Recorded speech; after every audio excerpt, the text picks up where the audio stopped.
अपनी कॉपी में स्टार्ट करना, लिखना चालू करें। सबसे पहले अपन बात कर रहे हैं एसिड। अम्ल क्या चीज है, एसिड क्या चीज है। सबसे पहले अपन स्टार्ट कर रहे हैं एसिड क्या चीज है। एसिड चीज क्या है, ठीक है। तो देखिए अपने केमिस्ट्री के अंदर आपको पता है बहुत सारी चीजें होती है, तो लैब के अंदर बहुत सारी चीजें होती है। अब उनको कैसे कैसे पहचान, बहुत सारे कार्बनिक पदार्थ हैं, बहुत सारे इनऑर्गेनिक सब्सटेंसेज हैं, बहुत सारे अकार्बनिक पदार्थ हैं, बहुत सारे कार्बनिक पदार्थ हैं। तो आखिरकार उनको कैसे पहचाना जाए, तो अलग अलग तरीके हैं।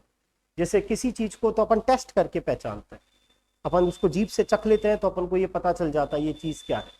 जैसे सपोज करो आप जीभ से टच कर रहे हो और आपको लग रहा है ये मीठी चीज है और वाइट वाइट दिख रही है, तो आप अंदाजा लगा लेते हो अच्छा ये ग्लूकोज हो सकता है। नहीं, जैसे अपने घर में नहीं होता क्या, कई बार मान लो ग्लूकोज भी रखा हो सामने, मम्मी कहे देखना पहचानना जरा ये नमक है या ग्लूकोज है, तो आप इजीली टच करके पहचान लेते हो, हाँ ये तो ग्लूकोज साहब, ये तो ग्लूकोज है, क्योंकि ये स्वाद में क्या लग रहा है, मीठा लग रहा है। तो एसिड सबको पता है कि जो एसिड है, सबसे पहले क्या हुआ, एक वर्ड है एसिडस, लैटिन भाषा एसिडस। ध्यान रखें मैं 10th की बुक और सारी चीजों को लेके चलूंगा।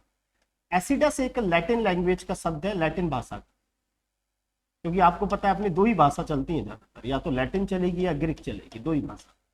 तो एक लैटिन भाषा में एक शब्द होता है जिसे एसिडस कहा जाता है, और एसिडस का मतलब होता है स्वाद में खट्टा, स्वाद में खट्टा, साउर इन टेस्ट, इंग्लिश में साउर बोलते हैं, साउर खट्टे। तो आप सबको पता है कि एक लैटिन भाषा में एक शब्द है एसिडस, और उसका मतलब होता है स्वाद में खट्टा, यानी जो चीज स्वाद में खट्टी होती है लैटिन भाषा में उनको एसिडस कहा जाता है। और इसी एसिडस से आगे चलकर एक नया शब्द क्या रूपांतरित हो गया है, एसिड।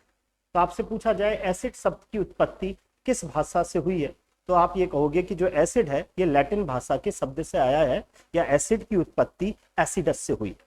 अब आपके समझ में आ गया होगा कि हम एसिड को आप पहचान कैसे करें, कि ये चीज आपके सामने चार चीजें रखी हो तो आप कैसे पहचान करेंगे। तो सबसे बेसिक जो तरीका होता है वो होता है टेस्ट करके। किसी भी चीज को आप चख लोगे, अगर आपको लगेगा कि साहब ये चीज स्वाद में खट्टी है, तो इसका मतलब ये चीज क्या है, एसिड है। अब जरूरी नहीं है हर चीज स्वाद में खट्टी हो और आप ये कह रहे हैं कि साहब ये चीज एसिड ही है, और ये भी जरूरी नहीं है कि आप हर चीज को टेस्ट कर सकें। ये थोड़ी आप HCl को जीभ से टच कर लेंगे। अरे नमक के तेजाब जो अपने टॉयलेट वगैरह में काम आता है, हमें पता लगाना है ये चीज क्या है, तो ये थोड़ी तुम जीभ में लेके टच करोगे, नहीं साहब ये तो स्वाद में खट्टा लग रहा है। समझ में आ गई बात। तो फिर एक नई थ्योरम चली कि कैसे पहचाने हम कि कोई चीज एसिड है या कोई चीज क्या है। तो पहला तरीका तो ये हो गया कि कोई चीज अगर स्वाद में खट्टी है जिसको आप टेस्ट कर सकते हो, तो वो चीज क्या कहलाने लगी, एसिड। तो सबसे पहला पॉइंट लिखें, एसिड, अम्ल, लिखें अम्ल, लैटिन भाषा के शब्द, अम्ल ब्रैकेट में लिखेंगे एसिड, अम्ल लैटिन भाषा के शब्द एसिडस, एसिडस बोर्ड पे लिखा हुआ है, एसिडस से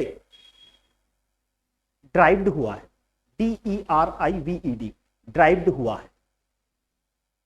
ठीक है, समझ में आ गई बात। एसिडस का मतलब ब्रैकेट में लिख लें स्वाद में खट्टा।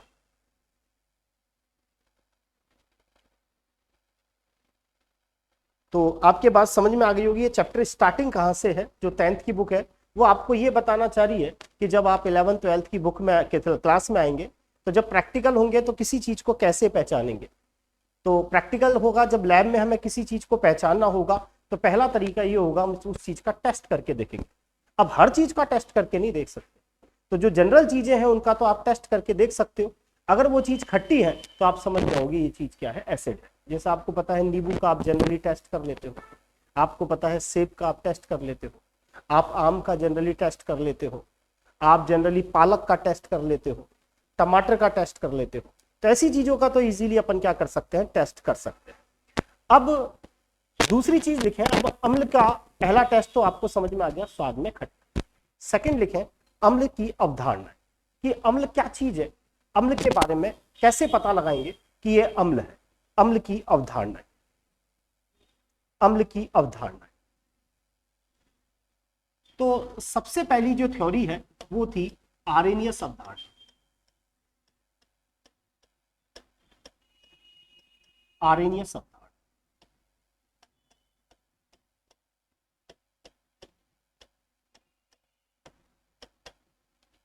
आर्हेनियस अवधारणा कि साहब आप कैसे पहचानेंगे ये चीज अम्ल है। अब ये आर्हेनियस ये कहता है कि ये तो संभव है नहीं कि साहब आप हर चीज का टेस्ट कर सको। तो आर्हेनियस ये कहता है कि आपको ये पता लगाना है ये चीज अम्ल है, तो आप क्या करो, उस पदार्थ को पानी में डाल दो। अगर पानी में डालने पर वो पदार्थ आपको H+ आयन देता है तो इसका मतलब वो चीज क्या है, अम्ल है। जैसे आपको पता है कि जो हमारा HCl है, HCl, अब हम टेस्ट थोड़ी कर सकते हैं HCl को, लेकिन HCl को जैसे ही आप पानी के अंदर डालेंगे तो HCl आपको पता होगा ये प्रबल अम्ल है। और प्रबल अम्ल वो चीज होती है जो पानी में डालने पर 100% क्या हो जाती है, आयनित हो जाती है। तो जो HCl है, जैसे ही आप इसको पानी में डालेंगे तो आपको कौन सा आयन मिलेगा, H+ आयन मिलेगा, और साथ में क्या मिलेगा, Cl- मिलेगा। तो दूसरी चीज आपके समझ में आ गई होगी कि जो सबसे पहले तो हमने किसी चीज को, अम्ल को ऐसे पहचाना कि स्वाद में खट्टा। अब हर चीज को टेस्ट नहीं कर सकते, तो फिर दूसरी थ्योरम किसकी आई, आर्हेनियस। आर्हेनियस ये कहता है कि वो पदार्थ जिनको पानी में डालने पर वो आपको H+ आयन देते हैं वो अम्ल कहलाते हैं, और वो पदार्थ जो पानी में डालने पर OH आयन देते हैं वो क्या कहलाते हैं, क्षार कहलाते हैं। लेकिन फिर ये वाली बात भी आगे चलकर फेल हो जाएगी। वो ये कहता है कि जैसे CO2 है, कार्बन डाइऑक्साइड, अभी अपन आगे चलकर थोड़ा कॉम्प्लिकेटेड करेंगे सारी केमिस्ट्री को, बायोलॉजी को, सबको। जैसे कार्बन डाइऑक्साइड, अब ये कहता है कि कार्बन डाइऑक्साइड को पानी में डालोगे तो इसमें तो H+ आयन है ही नहीं, तो फिर ये H+ आयन कैसे देगा। तो धीरे धीरे चलकर ये आर्हेनियस अवधारणा क्या हो जाती है, फेल हो जाती है। आर्हेनियस अवधारणा सब पर लागू नहीं होती। आर्हेनियस अवधारणा उन्हीं पर लागू होती है जो पानी में घोलने पर क्या दे देते हैं, H+ आयन। जैसे आगे चलकर आपको पता चलेगा कि जो कार्बन डाइऑक्साइड है ये लुईस अम्ल होता है, सल्फर डाइऑक्साइड है ये लुईस अम्ल है, सल्फर ट्राइऑक्साइड है ये लुईस अम्ल है। जैसे आपसे कहा जाए अमोनिया, अमोनिया सबने सुना होगा, NH3, अमोनिया। अमोनिया क्या है, आगे चलकर आपको पता चलेगा कि अमोनिया क्षार होता है। अब आप सबने आर्हेनियस की अवधारणा पढ़ रखी कि वो पदार्थ जिनको पानी में घोलें और वो आपको H+ आयन दें वो अम्ल है, और वो पदार्थ जो पानी में घोलें और आपको OH आयन दें वो चीज क्या है, क्षार है। तो बताओ क्या अमोनिया पानी में घोलने पर OH आयन देगा क्या, नहीं देगा, क्योंकि इसके पास तो OH आयन है ही नहीं। हाँ, अगर यहाँ कास्टिक सोडा होता, यहाँ NaOH होता, तो उसको पानी में डालते तो वो आपको कौन सा आयन देता, OH आयन देता। तो इसका मतलब आर्हेनियस अवधारणा भी कुछ जगह चलेगी और आगे चलकर क्या हो जाएगी, फेल हो जाएगी। समझ में आई बात। तो लिखें आर्हेनियस अवधारणा, आर्हेनियस अवधारणा लिखें इसमें, वे पदार्थ जो जलीय विलयन में, वे पदार्थ जो जलीय विलयन में H+ आयन देते हैं, वे पदार्थ जो जलीय विलयन में H+ आयन देते हैं अम्ल कहलाते हैं। एग्जाम्पल आपके सामने, वे पदार्थ जो जलीय विलयन में H+ आयन देते हैं अम्ल कहलाते हैं। आपके सामने एग्जाम्पल लिखा हुआ है, HCl एक्वस, H+ और एक्वस, और क्या, Cl-। बात समझ में आई। अब क्या है, एक छोटी सी बात 10th क्लास की किताब में लिखी हुई है राजस्थान बोर्ड की, जो अपनी नई बुकें चल रही है उनपे। होता क्या है, जैसे पानी है,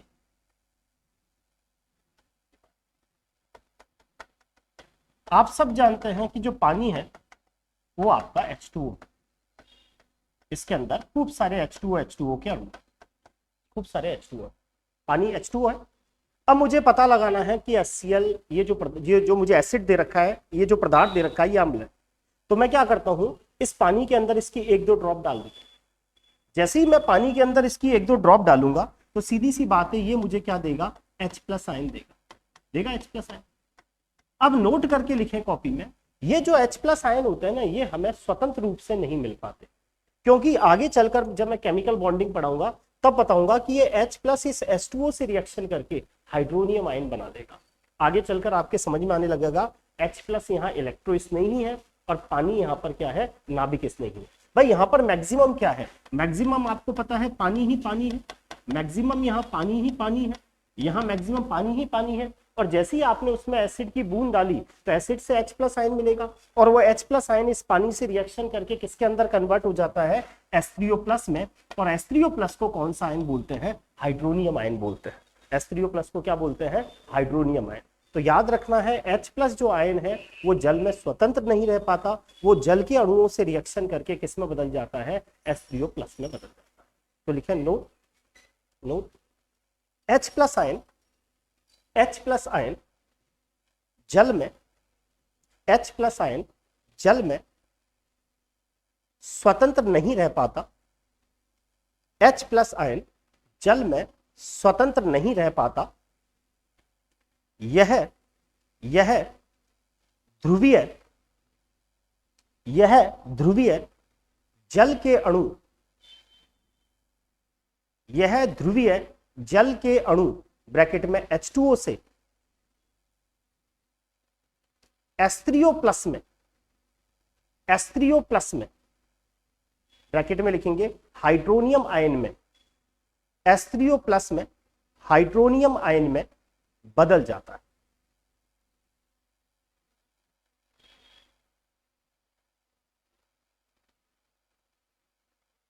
समझ में आ गया भाई। सेकंड नंबर की जो अवधारणा है उसे बोला जाता है ब्रोंस्टेंट-लॉरी अवधारणा। ये आपके 9th 10th में नहीं है, ये 11th 12th। ब्रोंस्टेंट-लॉरी अवधारणा,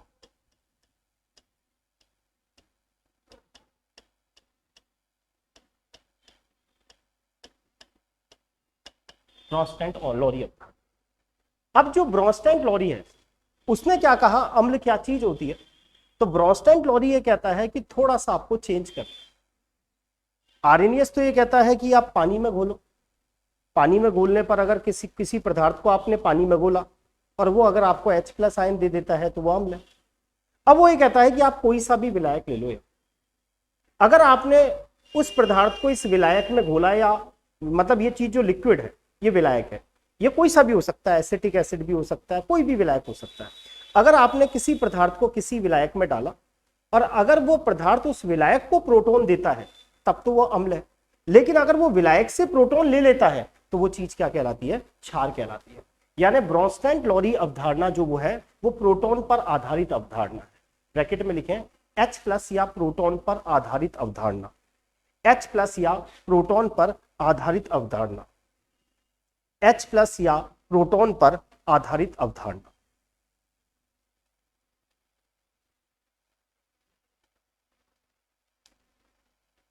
इसमें लिखें अम्ल वे पदार्थ हैं, अम्ल वे पदार्थ हैं जो किसी विलायक में डालने पर, अम्ल वे पदार्थ हैं जो किसी विलायक में डालने पर प्रोटॉन, प्रोटॉन ब्रैकेट में H प्लस देते हैं, ब्रैकेट में H प्लस देते हैं। सबको समझ में आ रहा है। अब मैं आपसे कहूं कुछ इक्वेशन से समझाऊंगा कुछ चीजें। इसका मतलब ब्रोंस्टेंट-लॉरी ये कहता है अम्ल वो पदार्थ है जो प्रोटॉन देते हैं, यानी अम्ल वो पदार्थ हैं जो अपने में से H प्लस निकालते हैं। अगर कोई अम्ल अपने में से H प्लस दे देता है तो उसके बाद जो रिमेनिंग चीज बचती है उसे बोला जाता है संयुग्मी क्षार।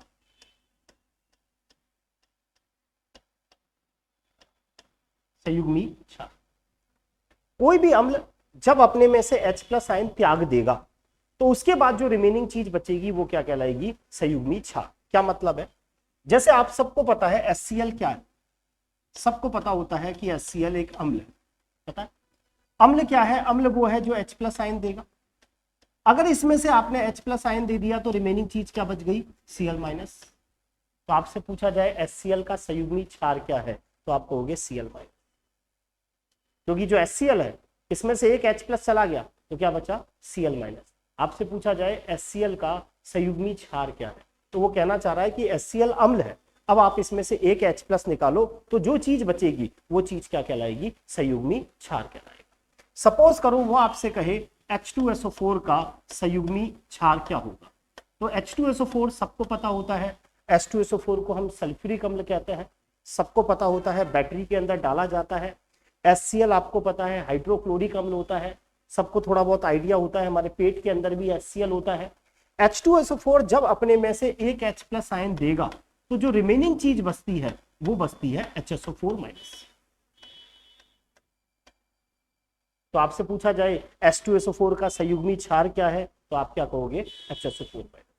तीसरा हमारी 11th क्लास की बुक में एग्जाम्पल है बाइकार्बोनेट आयन HCO3 माइनस, इसे बोलते हैं HBiCO3 minus carbonate, bicarbonate ion. जब बाइकार्बोनेट आयन अपने में से एक H प्लस आयन देता है तो जो रिमेनिंग चीज बचती है उसे क्या कहते हैं, CO3 माइनस।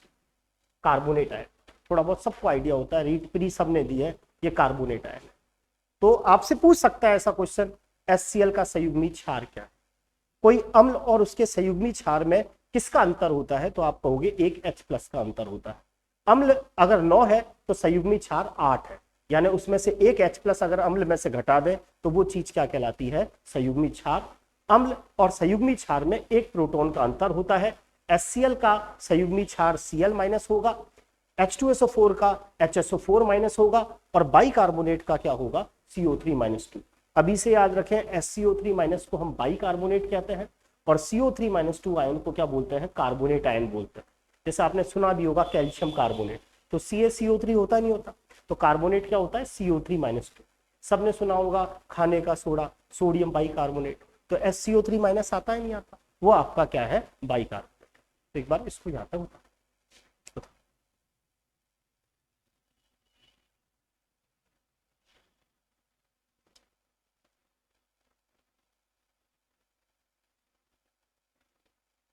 उतार लिया आपने, साथ साथ उतार लिया, आराम से उतार लिया। कोर्स साइंस का बहुत थोड़ा सा कोर्स है, बेफिक्र।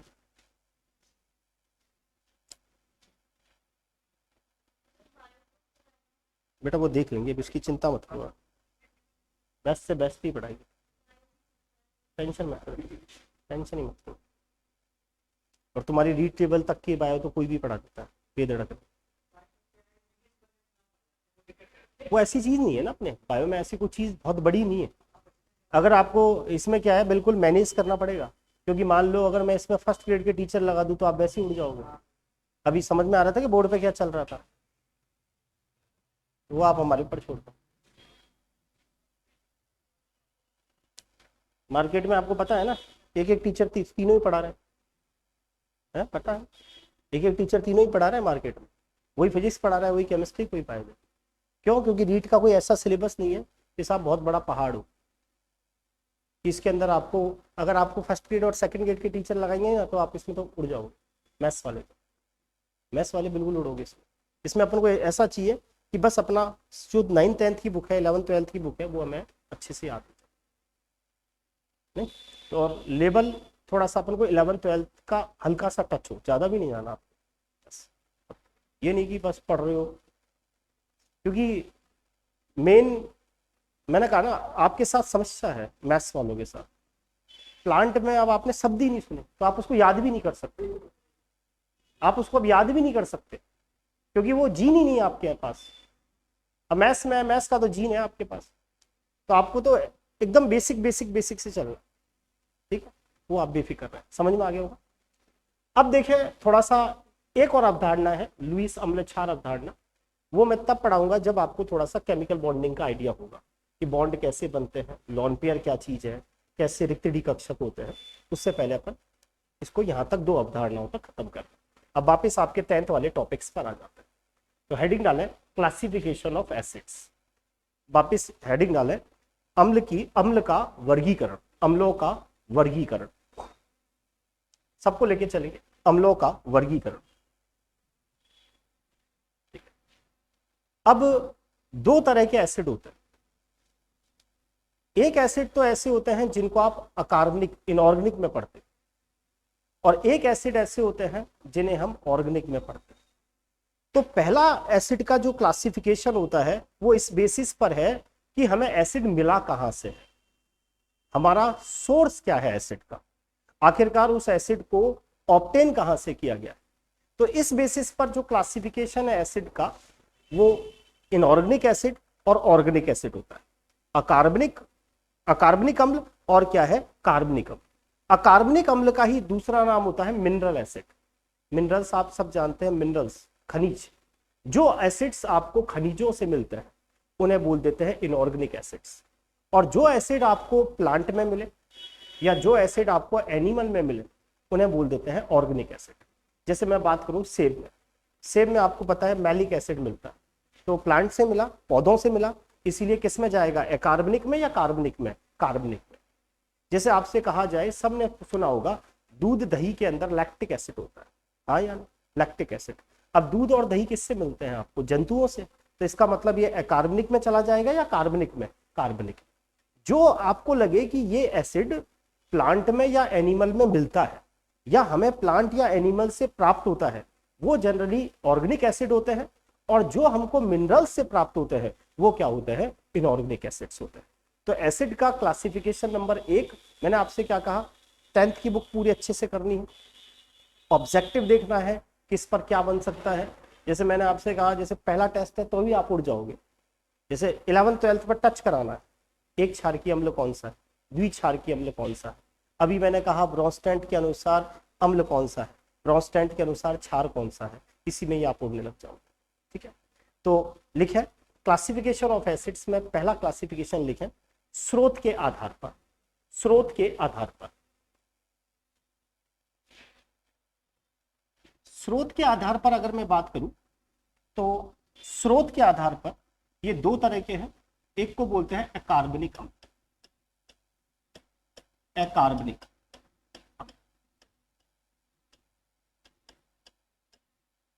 अकार्बनिक, अकार्बनिक अम्ल को ही, इनऑर्गेनिक एसिड को ही दूसरा नाम बोलते हैं मिनरल एसिड।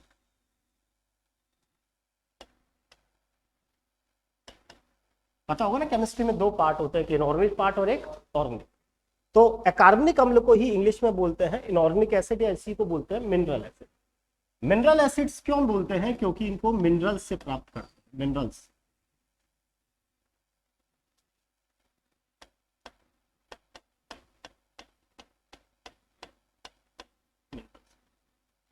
अब इनऑर्गेनिक एसिड में कौन कौन आता है, नंबर 1 HCl।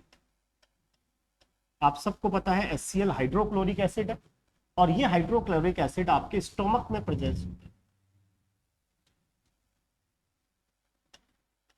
जब बायोलॉजी पढ़ेंगे तब अपने आप समझ में आएगा कि HCl क्या है, ये आपके स्टोमक में मिलता है, आपके पेट में मिलता है। दूसरा जो एसिड है वो H2SO4 आपको याद करना है। सबको पता है H2SO4 को क्या बोलते हो आप, सल्फ्यूरिक अम्ल। और सबको पता होता है सल्फ्यूरिक अम्ल किस में मिलता है, बैटरी, बैटरी में यूज होता है। तीसरा आप सबने पढ़ा होगा HNO3, पढ़ा है HNO3। HNO3 को आप सब जानते हैं कौन सा अम्ल बोलते हैं, नाइट्रिक अम्ल।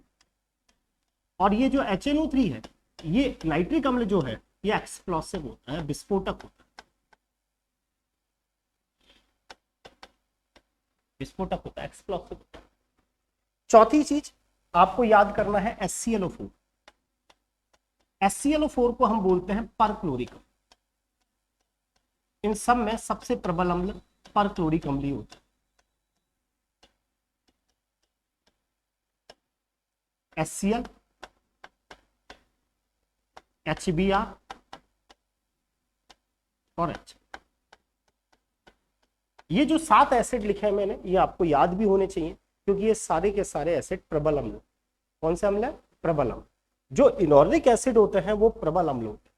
प्रबल अम्ल का मतलब क्या है, ये 100% आयनित हो जाता है। जैसे मान लीजिए इस पानी के अंदर मैंने 100 अणु HCl के डाले, तो 100 की 100 अणु क्या देंगे, H+ देंगे और क्या देंगे, Cl- देंगे।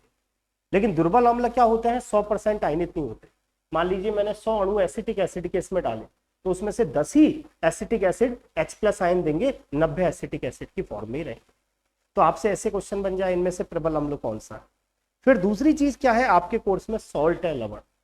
100% अगर कर्मचारी चयन बोर्ड क्वेश्चन बनाता है तो ऐसा क्वेश्चन जरूर बनाएगा, इस लवण को अगर हम पानी में डालते हैं तो विलयन अम्लीय होगा, क्षारीय होगा या उदासीन होगा। तो उसके लिए आपको क्या है, ये टेबल में पता होना चाहिए ये सारे के सारे एसिड्स कैसे हैं, स्ट्रॉन्ग एसिड है। इनको हम प्रबल अम्ल कहते हैं, क्योंकि पानी में डालते ही 100% क्या हो जाते हैं, आयनिक। तो सबसे पहले लिख लें अकार्बनिक लवण।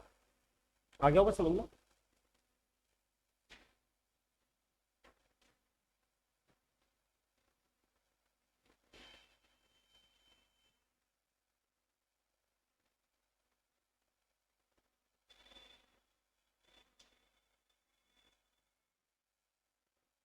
HCl सब जानते हो, HBr, HI, hydrogen chloride, hydrogen bromide, hydrogen iodide, परक्लोरिकम, नाइट्रिकम, H2SO4 बैटरी में, सल्फ्यूरिकम और HCl स्टोमा।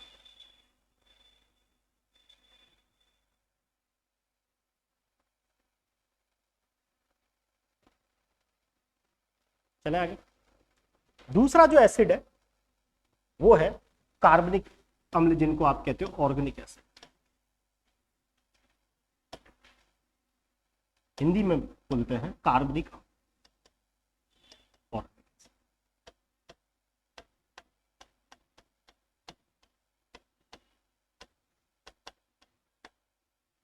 अभी अभी मैंने कहा ऑर्गेनिक एसिड्स को किससे प्राप्त करते हैं?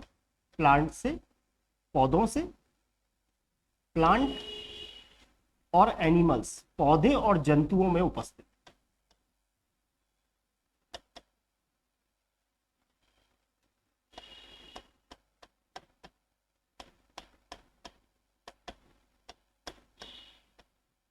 ये पौधे और किस में उपस्थित होते हैं? जंतुओं। अब जैसे 10th क्लास के अंदर एक टेबल बना रखी कि किसके अंदर कौन सा एसिड, तो वो उसमें से क्वेश्चन बनने की संभावना रहती है कि साहब ये एसिड इसमें मिलता है। तो ऑर्गेनिक एसिड या कार्बनिक अम्ल जनरली हमें प्लांट और एनिमल से प्राप्त होते हैं। कहने का मतलब या तो पौधों में मिलेंगे या ये आपको जंतुओं में मिलेंगे। अब एक टेबल जो आपको याद रखनी है, सबसे पहले आप सबने सुना होगा लैक्टिक अम्ल।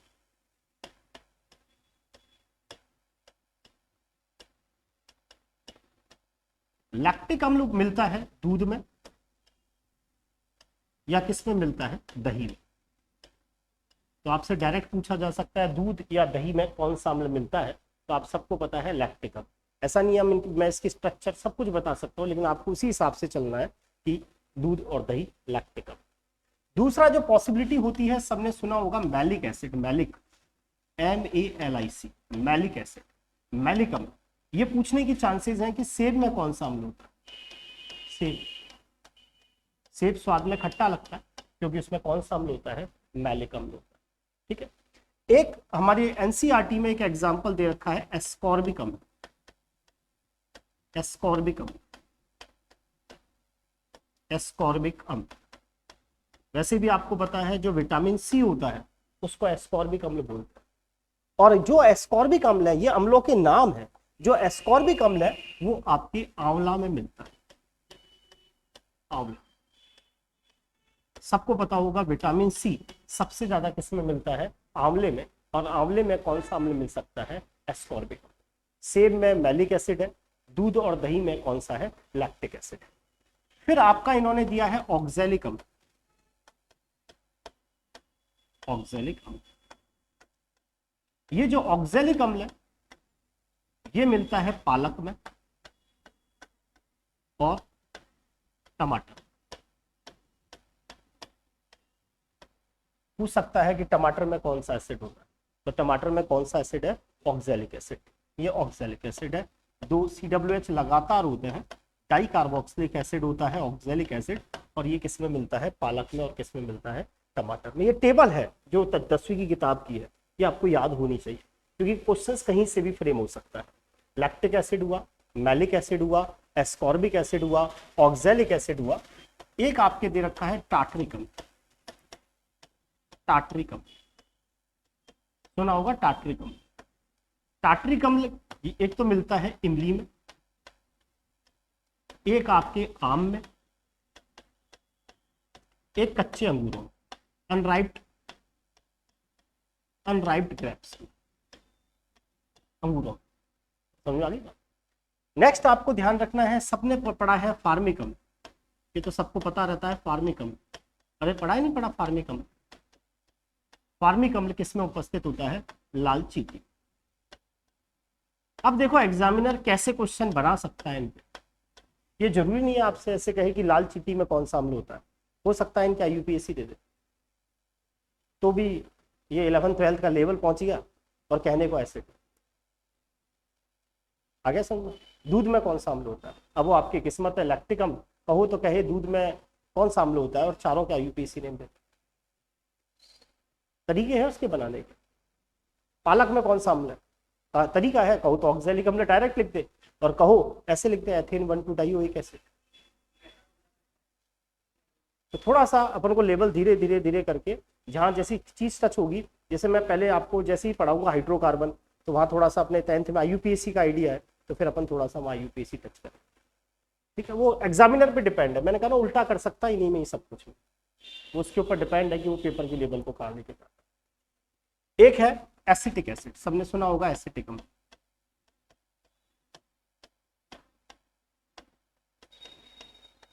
एसिटिक अम्ल सबने सुना होगा किसमें मिलता है, सिरका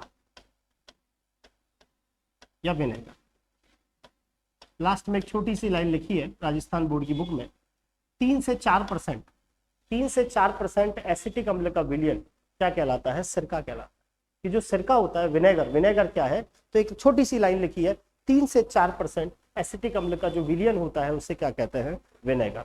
अब थोड़ा सा इसमें कंट्रोवर्सी है, पुरानी बुकों में 8% लिखा था, लेकिन जो नई राजस्थान बोर्ड की बुक है उसमें 3 से 4%। तो अपन को दोनों को एनालिसिस करना पड़ेगा, पुरानी बुकों को, नई बुकों को। ठीक है, तो एक बार इसको था, मेरे हिसाब से समझ में आ गया होगा, आगे ना बेटा समझ।